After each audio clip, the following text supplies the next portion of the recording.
Olá, meus amigos, um dia de muita paz para todos nós, quanta alegria. Hoje, exatamente 31 de janeiro de 2022, e estamos nós reunidos para estudarmos a obra Os Mensageiros, obra psicografada por Francisco Cândido Xavier, pelo Espírito André Luiz. E hoje nós vamos iniciar o capítulo 6, intitulado Advertências Profundas. Vamos envolver o nosso amigo Augusto, que irá fazer a nossa prece de gratidão. Amado Mestre Jesus, é com o coração cheio de alegria que nós reunimos em Teu nome esse grupo de amigos que vem, Mestre, amigo Jesus, com a vontade firme de buscar esses ensinamentos que Tu nos traz através destas obras de Chico, e que possamos, Mestre, amigo Jesus, ter essa vontade também para internalizá-los e praticá-los no nosso dia a dia. Obrigado por mais essa oportunidade e que possamos, Mestre amigo Jesus, sempre estarmos com o nosso pensamento voltado para Ti. Obrigado e fica conosco hoje sempre, que assim seja. Então vamos lá, advertências profundas. Vamos pedir para a nossa irmã Aramita fazer uma recapitulação do nosso último estudo.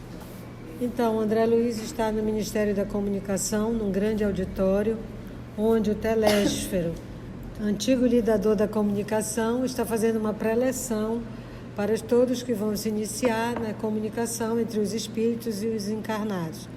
E ele fez, no capítulo passado, algumas advertências e agora ele vai continuar chamando a responsabilidade e do trabalho que é necessário para você ser um funcionário do Ministério da Comunicação. Então, prosseguiu Telésfero sob o calor de sagrada inspiração. Irmãos nossos, fazem-se ouvir na terra gritos comovedores de sofrimento. Necessitamos de servidores que desejem integrar-se na escola evangélica da renúncia. Desde as primeiras tarefas do Espiritismo Renovador, nosso lar tem enviado diversas turmas ao trabalho de disseminação de valores educativos. Centenas de companheiros partem daqui anualmente, aliando necessidade de resgate ao serviço redentor. Mas ainda não conseguimos os resultados desejáveis. Alguns alcançaram resultados parciais nas tarefas a desenvolver, mas a maioria tem fracassado ruidosamente. Nossos institutos de socorro debalde movimentam medida de assistência indispensável. Raríssimo conquista algum êxito nos delicados mistérios da mediunidade e da doutrinação. Outras colônias de nossa esfera providenciam tarefas da mesma natureza, mas pouquíssimos são os que lembram das realidades eternas no outro lado do véu. A ignorância domina a maioria das consciências encarnadas. E a ignorância é mãe das misérias, das fraquezas, dos crimes. Grandes instrutores nos fluidos da carne amedrontam-se, por sua vez, diante dos atritos humanos e se recolhem indevidamente na concepção que lhes é própria. Esquecem-se de que Jesus não esperou que os homens lhe atingissem as glórias magnificentes e que, ao invés, desceu até o plano dos homens para amar, ensinar e servir. Não exigiu que as criaturas se fizessem imediatamente iguais a ele, mas fez-se como os homens para ajudá-los na subida áspera. Então vamos rapidamente tentar digerir um pouquinho mais da fala do nosso Telésforo. Ele inicia a fala dele dizendo que a colônia Nosso Lar tem enviado diversas turmas ao trabalho de disseminação de valores educativos. Então a gente vê aí o mundo espiritual preparando reencarnações para esse mundo físico, material, valores educativos. Ele diz que centenas de companheiros partem de lá anualmente, centenas, aliando necessidade de resgate ao serviço redentor. Mas ele diz, mas ainda não conseguimos os resultados desejáveis. Então, apesar de enviarem centenas de trabalhadores do nosso lar nesse compromisso da educação, eles ainda não alcançaram o propósito. Alguns alcançaram resultados parciais. Então, 25%, 30% do trabalho nas tarefas a desenvolver. Mas a maioria tem fracassado ruidosamente. Então, fracassaram 100% e ruidosamente ainda deixaram um barulho muito grande. Sabe aquela coisa de você vem, faz errado e ainda deixa um estrago muito grande? Um escândalo muito grande? Nossos institutos de socorro, isso tudo é para a gente perceber que a misericórdia divina tem uma programação de auxílio. Então, é aquilo que a gente costuma dizer. Às vezes a gente fala assim, mas eu só conheci o Espiritismo agora. Você não conheceu o Espiritismo agora. A gente tem conhecimento, vamos lembrar de Sócrates, 500 anos antes de Jesus Cristo? A gente ouviu Sócrates. Vamos lembrar de Lao Tse, Confúcio, Forri, Krishna, Buda. Tudo é antes de Jesus. E o próprio Cristo. E antes do Cristo, ele ainda mandou os profetas. Então, a humanidade terrena, quando o nosso Senhor Jesus veio, ele deixou bem claro que estava na hora exata. Era o momento exato para as lições que ele veio trazer. E as lições que Jesus veio trazer não são lições de Cristo, são lições para a terrícola. Lições básicas do amor. Então, a gente não tem essa desculpa. E aqui ele fala, nossos institutos de socorro, debalde, ou seja, em vão, movimentam medida de assistência indispensável. Movimento em vão. Por quê? Porque raríssimo conquista algum êxito nos delicados trabalhos da mediunidade e da doutrinação. Porque quando no século XIX, meado do século XIX, chegou a terceira revelação na Terra, iniciava o período da transição. Nós estamos nesse período de transição desde o meado do século XIX, com a chegada do Espiritismo. E o propósito realmente, porque aquilo que Kardec diz, o Espiritismo não é a religião do futuro, mas é o futuro de todas as religiões. Então, quando ele fala aqui mediunidade, que ele fala de doutrinador, ele está falando diretamente realmente aos espíritas. Mas nós sabemos que existe um número de médiuns em várias religiões. E hoje, onde tem o maior número de concentração de médiuns, são nas igrejas evangélicas. Então, a gente percebe esse caminhar, que o espiritismo, ele é o futuro das religiões. Vai caminhando para isso. Por quê?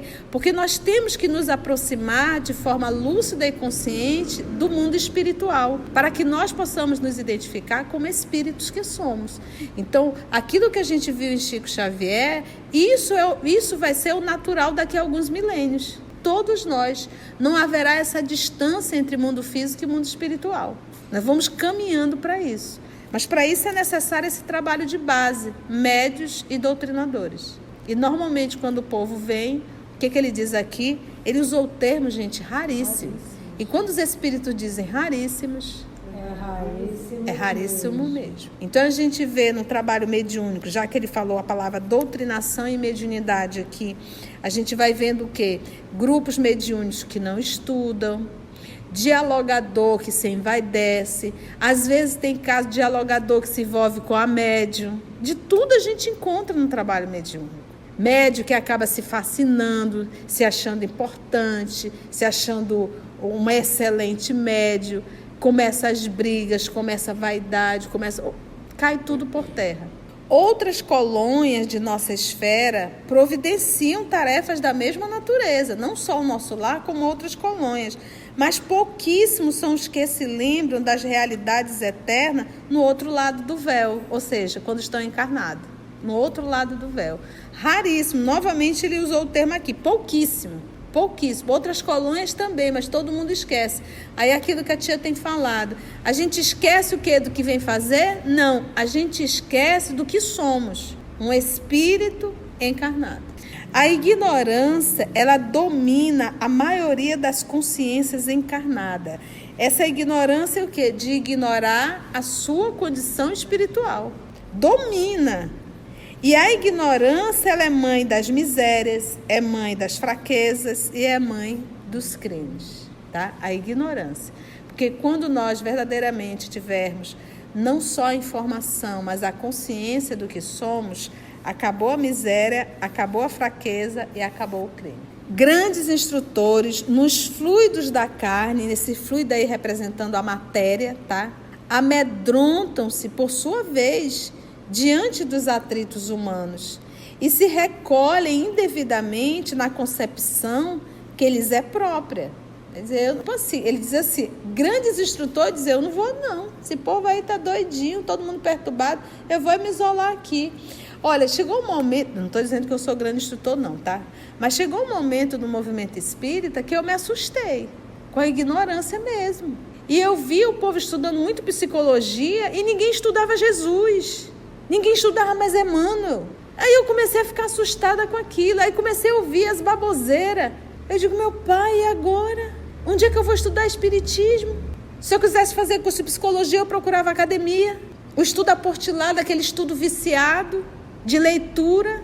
Aí foi aí que nós tivemos a ideia. O que a gente poderia fazer? A gente poderia se esconder e dizer, vou largar tudo.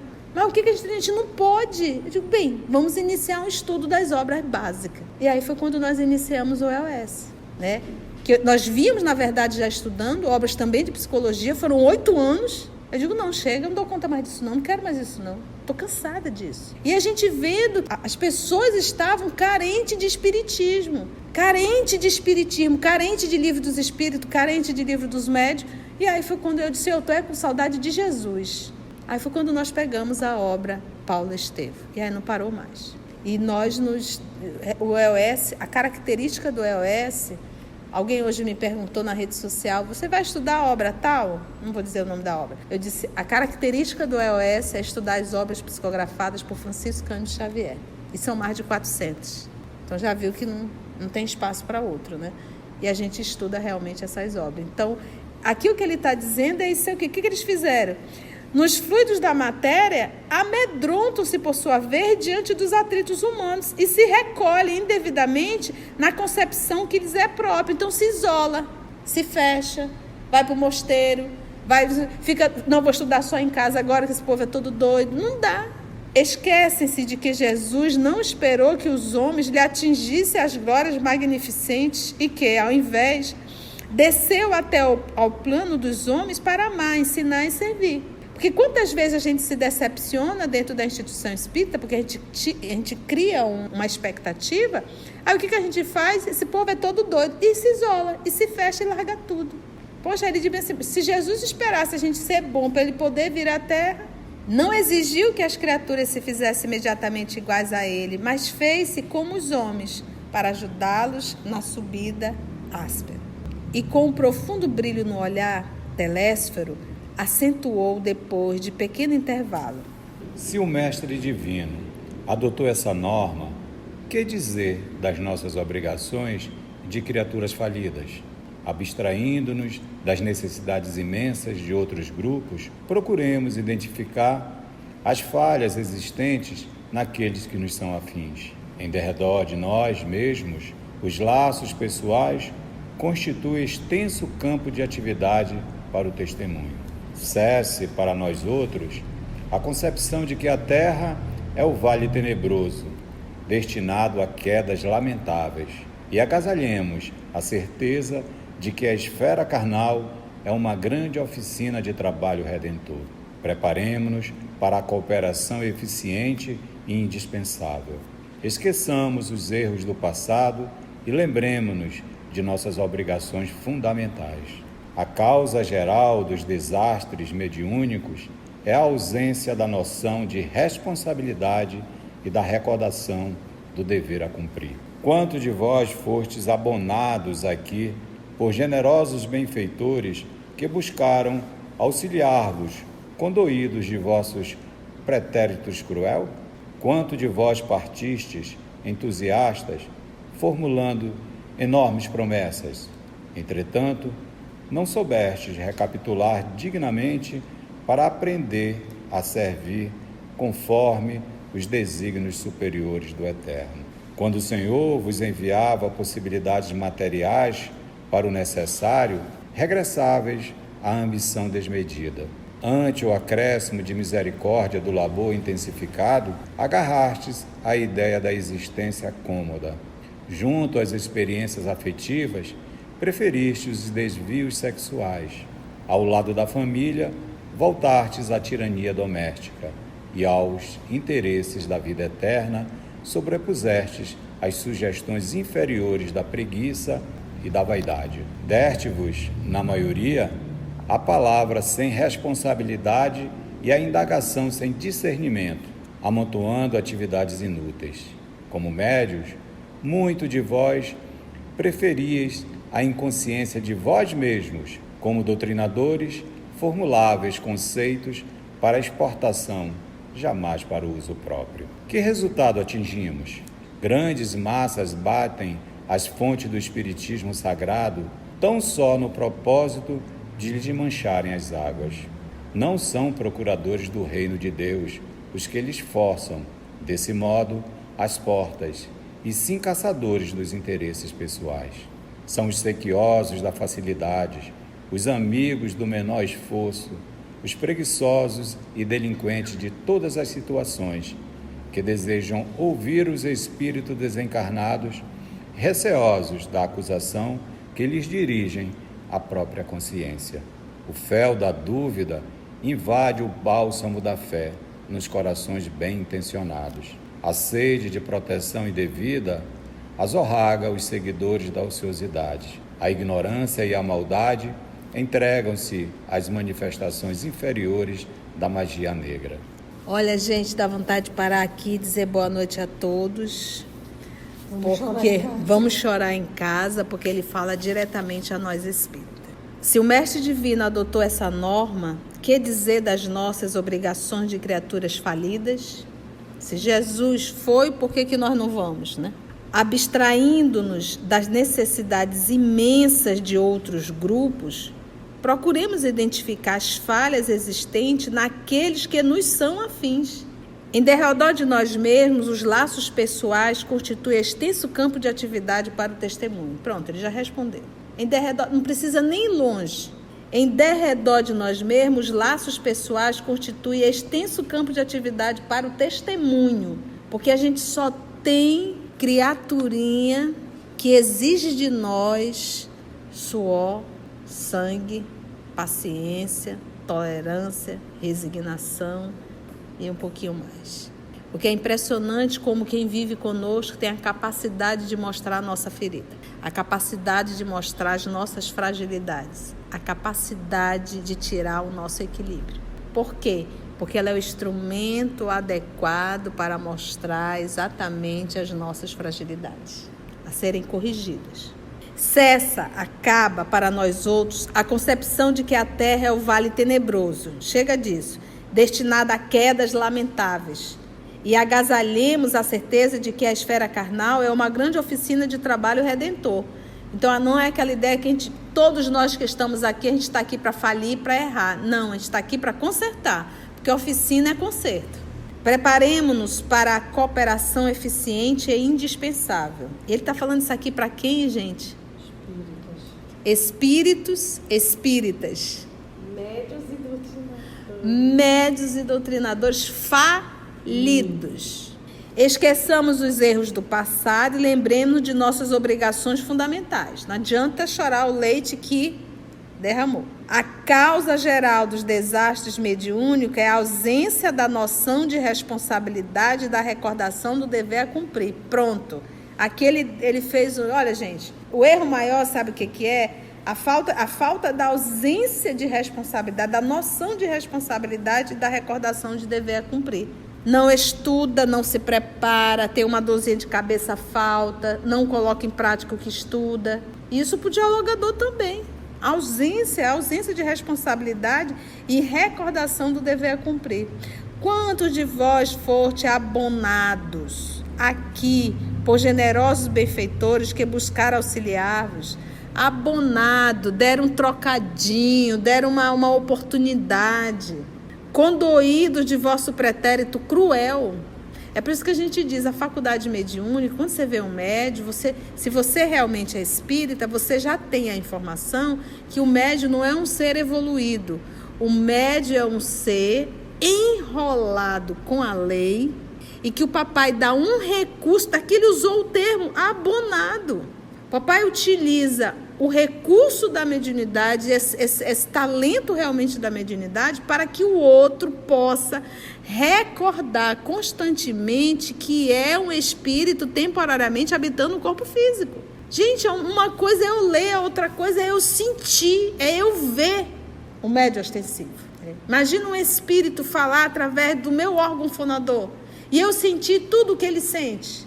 E isso não fazer diferença na minha vida? Eu ficar com medo de desencarnar? Não dá, porque é muito próximo. Quanto de vós partistes entusiastas, formulando enormes promessas? Quantos saíram daqui? Entretanto, não soubeste recapitular dignamente para aprender a servir, conforme os desígnios superiores do papai. Quando o Senhor vos enviava possibilidades materiais para o necessário, o que você fazia? Regressáveis à ambição desmedida. Querer cada vez mais, cada vez mais, cada vez mais. Ante o acréscimo da misericórdia do trabalho intensificado, agarrastes à ideia da existência cômoda. Junto às experiências afetivas, preferiste os desvios sexuais. Porque, gente, trabalho, dinheiro e uma família, um lar, isso são patrimônio divino. Você já pensou que é você ter um lar redondinho? Marido fofinho, esposa fofinha, filhotes tudo fofinho? Gente, isso é um repouso para o ser humano. Porque não é fácil. Você ter um trabalho, você ter um dinheiro. Então isso... Olha o que eles fizeram. Olha o que ele diz. Agarrastes à ideia da existência. Junto a experiências afetivas, preferiste os desvios sexuais. Ao lado da família, voltastes à tirania doméstica. E aos interesses da vida eterna, sobrepuseste as sugestões inferiores da preguiça e da vaidade. Deste-vos, na maioria, a palavra sem responsabilidade e a indagação sem discernimento, amontoando atividades inúteis. Gente do céu, por que uma atividade inútil? Por exemplo, isso aqui eu estou fazendo, nós estamos fazendo um estudo. Para que ela possa se tornar útil, a minha pessoa, eu tenho que viver lá fora. Eu tenho que me esforçar. Se eu vier para cá fazer esse trabalho e isso não fizer absolutamente nenhuma diferença na minha vida, é um trabalho inútil que eu estou fazendo. Para mim é. Por isso é que ele diz, amontoando atividades que eram o quê? Inúteis, porque ele usava a palavra sem responsabilidade. A palavra sem responsabilidade falava, mas não tinha absolutamente nenhuma responsabilidade com a palavra dele, no dia a dia dele. E aí ele diz, e a indagação sem o mínimo discernimento, porque aqui quando ele falou da palavra, ele está falando do médium. Porque lembra, o Espírito fala através para ele. E quando ele está aqui cutucando a indagação, ele está falando ao dialogador. Quando ele está conversando com os Espíritos, meu irmão, por que fazes isso? Por que te comportas desse jeito? Você imagina o que é você dialogar com os Espíritos? Eu só me lembro do Alberto Almeida, uma vez, um dos casos que ele contou, no trabalho mediúnico dele, o dialogador tinha um ranço com a irmã, não falava com a irmã, com o irmão, sei lá. E aí veio o espírito e ele querendo convencer o espírito a perdoar. Meu irmão, você deve perdoar, meu irmão, você deve... Aí o espírito se aborreceu e disse, vem cá, se o perdão é tão bom, por que você não perdoa a sua irmã? Aí o doutrinador falou, isso é problema meu. Aí o espírito disse o quê? Isso também é problema meu, eu não vou perdoar e pronto. Pronto, acabou.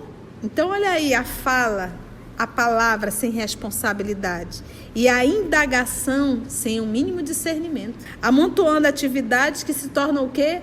Inúteis, porque essa atividade aqui não é para eu atender a multidão. Essa atividade que eu estou fazendo aqui é para eu me tornar um ser humano melhor.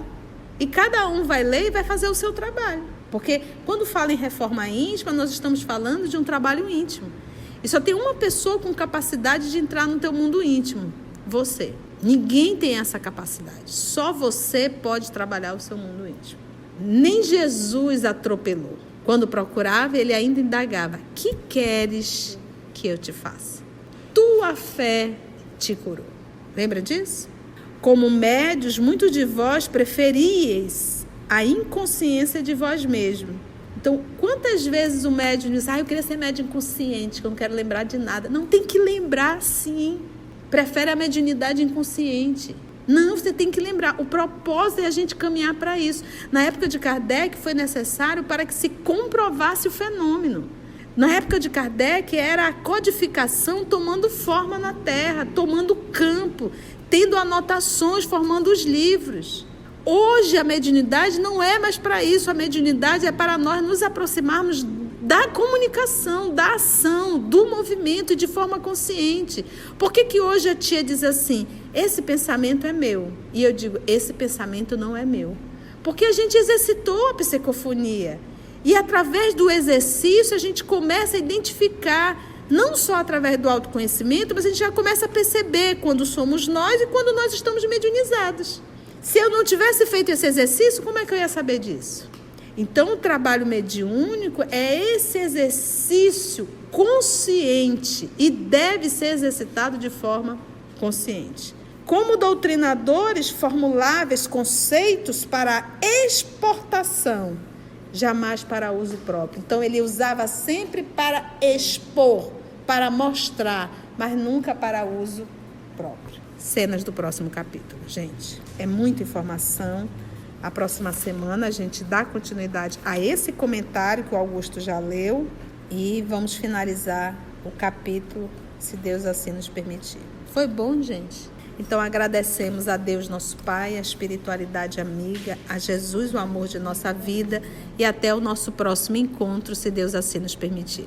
Isso tudo é para a gente perceber que a misericórdia divina tem uma programação de auxílio. Então, é aquilo que a gente costuma dizer. Às vezes a gente fala assim, mas eu só conheci o Espiritismo agora. Você não conheceu o Espiritismo agora. A gente tem o conhecimento, vamos lembrar de Sócrates, 500 anos antes de Jesus Cristo? A gente ouviu Sócrates. Vamos lembrar de Lao Tse, Confúcio, Forri, Krishna, Buda. Tudo é antes de Jesus. E o próprio Cristo. E antes do Cristo ele ainda mandou os profetas. Então a humanidade terrena, quando o nosso Senhor Jesus veio, ele deixou bem claro que estava na hora exata. Era o momento exato para as lições que ele veio trazer. E as lições que Jesus veio trazer não são lições de Cristo. São lições para a terrícola. Lições básicas do amor. O Espiritismo, ele é o futuro das religiões. Vai caminhando para isso. Por quê? Porque nós temos que nos aproximar de forma lúcida e consciente do mundo espiritual, para que nós possamos nos identificar como espíritos que somos. Aí aquilo que a tia tem falado, a gente esquece o quê? Do que vem fazer? Não, a gente esquece do que somos. Um espírito encarnado. Em derredor de nós mesmos, laços pessoais constituem extenso campo de atividade para o testemunho, porque a gente só tem criaturinha que exige de nós suor, sangue, paciência, tolerância, resignação e um pouquinho mais. O que é impressionante como quem vive conosco tem a capacidade de mostrar a nossa ferida, a capacidade de mostrar as nossas fragilidades, a capacidade de tirar o nosso equilíbrio. Por quê? Porque ela é o instrumento adequado para mostrar exatamente as nossas fragilidades, a serem corrigidas. Então não é aquela ideia que todos nós que estamos aqui, a gente está aqui para falir, para errar. Não, a gente está aqui para consertar, porque a oficina é conserto. E ele está falando isso aqui para quem, gente? Espíritos, espíritas, médios e doutrinadores falidos. Esqueçamos os erros do passado e lembremos de nossas obrigações fundamentais. Não adianta chorar o leite que derramou. O erro maior, sabe o que é? A falta da ausência de responsabilidade, da noção de responsabilidade e da recordação de dever a cumprir. Não estuda, não se prepara, tem uma dorzinha de cabeça falta, não coloca em prática o que estuda. Isso para o dialogador também. Ausência de responsabilidade e recordação do dever a cumprir. Porque essa atividade aqui não é para eu atender a multidão. Essa atividade que eu estou fazendo aqui é para eu me tornar um ser humano melhor. E cada um vai ler e vai fazer o seu trabalho. Porque quando fala em reforma íntima, nós estamos falando de um trabalho íntimo. E só tem uma pessoa com capacidade de entrar no teu mundo íntimo. Você. Ninguém tem essa capacidade. Só você pode trabalhar o seu mundo íntimo. Nem Jesus atropelou. Quando procurava, ele ainda indagava: que queres que eu te faça? Tua fé te curou. Lembra disso?